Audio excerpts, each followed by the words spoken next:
Ici, vidéo ultra importante où on se doit d'être précis parce que c'est une question essentielle dans le fonctionnement de votre appareil.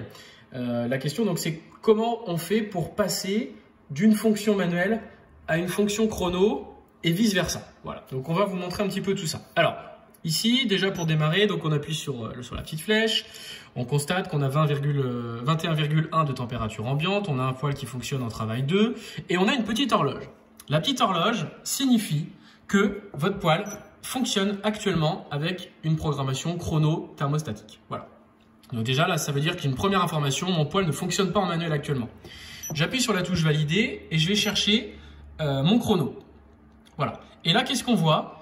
Quand on rentre à l'intérieur, on voit qu'on a une possibilité donc d'activer le chrono. On a une surbrillance sur le on, ce qui veut donc dire que le chrono est actif. Et puis après, donc j'ai des possibilités de régler éventuellement des températures ou éventuellement aussi de régler mes températures chrono. Donc on va vous expliquer un petit peu tout ça là tout à l'heure dans une autre vidéo. Mais ici, la question c'est comment je fais pour passer donc d'une fonction chrono à une fonction manuelle. Donc ici, j'appuie sur valider et là, j'ai mon chrono qui s'affiche donc sur off. Ce qui veut donc dire que quand je reviens en arrière, j'ai plus la petite horloge sur mon écran. Là, actuellement, je fonctionne en manuel.